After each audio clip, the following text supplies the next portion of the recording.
चलिए जानते हैं उत्तराखंड की 25 बड़ी खबरों को सिर्फ 10 मिनट में। लेकिन उससे पहले वीडियो को लाइक और चैनल को सब्सक्राइब जरूर करें। कार और ट्रक में हुई जोरदार भिड़ंत में दंपति सहित बेटी हुई घायल, नींद की झपकी आने पर हादसा। हल्द्वानी लालकुआं राष्ट्रीय राजमार्ग पर एक दर्दनाक हादसे में कार और ट्रक की जोरदार भिड़ंत हो गई। कार में सवार पति पत्नी और उनकी बेटी गंभीर रूप से घायल हुए हैं। हादसा उस वक्त हुआ जब कार चालक को नींद की झपकी आ गई, जिससे वाहन ट्रक से जा भिड़ा। तीनों को स्थानीय लोगों की मदद से अस्पताल पहुंचाया गया, जहां बेटी की हालत चिंताजनक बनी हुई है। सभी घायल हल्द्वानी के रहने वाले हैं और बरेली से लौट रहे थे। पुलिस ने मामला दर्ज कर जांच शुरू कर दी है।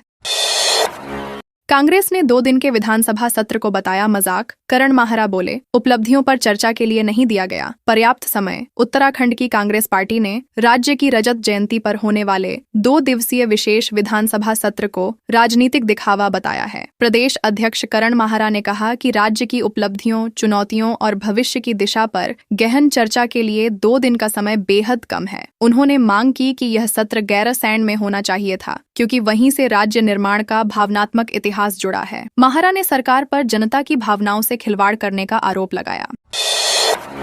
बद्रीनाथ धाम में चल रहे रिवर फ्रंट के कार्य रुके। पीएम मोदी के ड्रीम प्रोजेक्ट के तहत हो रहा था काम। चमोली जिले के बद्रीनाथ धाम में प्रधानमंत्री नरेंद्र मोदी के ड्रीम प्रोजेक्ट के तहत चल रहे रिवर फ्रंट डेवलपमेंट कार्यों को फिलहाल रोक दिया गया है। यह रोक तप्त कुंड से ब्रह्म कपाट तीर्थ तक के निर्माण पर लगाई गई है। विशेषज्ञ टीम अब अलकनंदा नदी के प्रवाह और संभावित भौगोलिक खतरों का अध्ययन करेगी। रिपोर्ट के आधार पर आगे की कार्रवाई तय की जाएगी। प्रशासन का कहना है कि धाम की सुरक्षा और धार्मिक महत्व को देखते हुए यह फैसला लिया गया है। बाबा केदार की पंचमुखी डोली पहुंची ऊखीमठ। 6 महीने तक ओंकारेश्वर मंदिर में विराजमान होंगे केदारेश्वर। केदारनाथ धाम के कपाट शीतकाल के लिए बंद होने के बाद बाबा केदार की पंचमुखी डोली अब ऊखीमठ स्थित ओंकारेश्वर मंदिर पहुंच चुकी है। बाबा की डोली ने 3 दिनों में लगभग 55 किलोमीटर की पैदल यात्रा पूरी की। रास्ते भर श्रद्धालुओं ने हर हर महादेव के जयकारों से स्वागत किया। अब 6 महीने तक भगवान केदारेश्वर ओंकारेश्वर मंदिर में शीतकालीन प्रवास करेंगे। भक्तों में भारी उत्साह है और मंदिर परिसर में विशेष पूजा अर्चना की गई।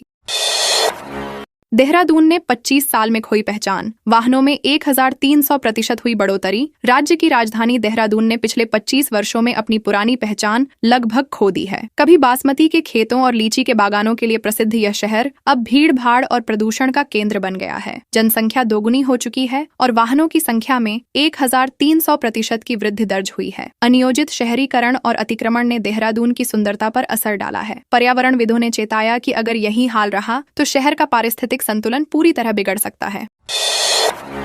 पौड़ी के रेखणीखाल में पहुंचे सीएम धामी। 102.82 करोड़ की योजनाओं का किया लोकार्पण व शिलान्यास। मुख्यमंत्री पुष्कर सिंह धामी रविवार को पौड़ी गढ़वाल के रेखणीखाल पहुंचे, जहां उन्होंने शहीद स्मरण समारोह में वीर सपूतों को श्रद्धांजलि दी। इस दौरान उन्होंने 102.82 करोड़ की 11 विकास योजनाओं का लोकार्पण और शिलान्यास किया। इनमें 56.58 करोड़ की 6 नई परियोजनाएं भी शामिल हैं। धामी ने कहा कि शहीदों का बलिदान उत्तराखंड की अस्मिता का प्रतीक है और सरकार उनके सपनों को साकार करने के लिए प्रतिबद्ध है। समारोह में बड़ी संख्या में लोग उपस्थित रहे।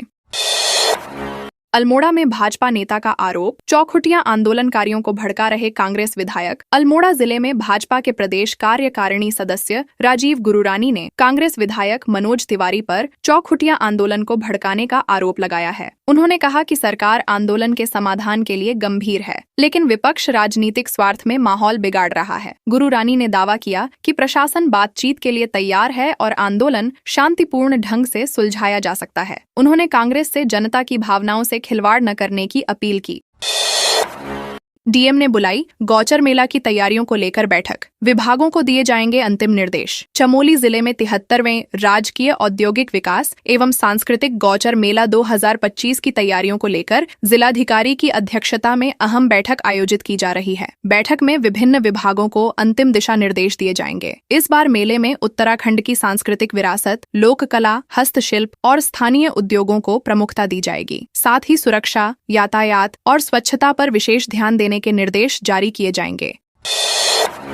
पूर्व राष्ट्रपति रामनाथ कोविंद पंतनगर पहुंचे, कैंची धाम के दर्शन करेंगे। नैनीताल में सुरक्षा सख्त। पूर्व राष्ट्रपति रामनाथ कोविंद अपने 4 दिवसीय कुमाऊं प्रवास पर सोमवार को पंतनगर पहुंचे। दोपहर में उनका विमान पंतनगर एयरपोर्ट पर उतरा, जहां अधिकारियों ने उनका स्वागत किया। वे कैंची धाम के दर्शन करेंगे और नैनीताल में विभिन्न कार्यक्रमों में भाग लेंगे। प्रशासन ने सुरक्षा के कड़े इंतजाम किए हैं। नैनीताल में भारी वाहनों की आवाजाही पर रोक लगाई गई है और ट्रैफिक रूट डाइवर्ट किया गया है ताकि यात्रा में कोई बाधा न हो।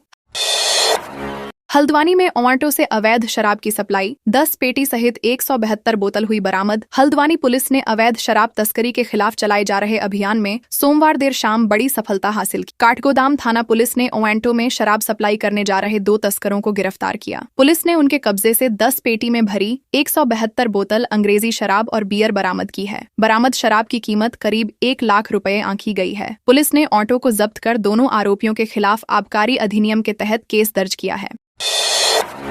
उत्तराखंड से 10,000 लोगों ने देखा कैलाश पर्वत, भावुक हुआ एक श्रद्धालु। इस साल आदि कैलाश यात्रा श्रद्धालुओं के लिए बेहद खास रही। भगवान शिव के पवित्र निवास स्थल आदि कैलाश पहुंचे करीब 30,000 यात्रियों में से 10,000 लोगों को ऐसा दुर्लभ दृश्य देखने को मिला जब उन्हें तिब्बत की सीमा में स्थित कैलाश पर्वत के दर्शन हुए। प्रशासनिक अधिकारियों के अनुसार साफ मौसम और विशेष स्थान से पर्वत स्पष्ट रूप में दिखाई दिया। एक श्रद्धालु भावुक होकर बोला, बिना तिब्बत गए ही शिव के दर्शन मिल गए, जीवन सफल हुआ।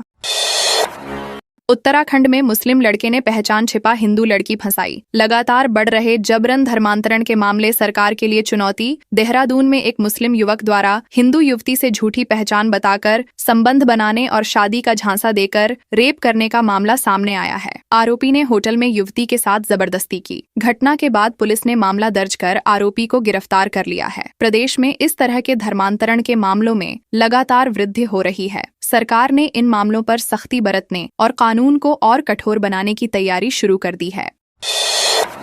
कांग्रेस का संविधान बचाओ अभियान हुआ शुरू। 150 से अधिक बीजेपी कार्यकर्ताओं ने थामा कांग्रेस का दामन। देहरादून में रविवार को उत्तराखंड कांग्रेस के अनुसूचित जाति विभाग द्वारा संविधान बचाओ भाजपा भगाओ कार्यक्रम आयोजित किया गया। इस दौरान भाजपा के अनुसूचित जाति प्रकोष्ठ के नेता सोनू गहलोत के नेतृत्व में 150 से अधिक कार्यकर्ताओं ने कांग्रेस की सदस्यता ग्रहण की। प्रदेश अध्यक्ष करण माहरा ने कहा कि भाजपा सरकार ने संविधान की आत्मा को कमजोर किया है, इसलिए अब जनता खुद कांग्रेस के साथ जुड़ रही है। समारोह में माहौल पूरी तरह जोशीला रहा।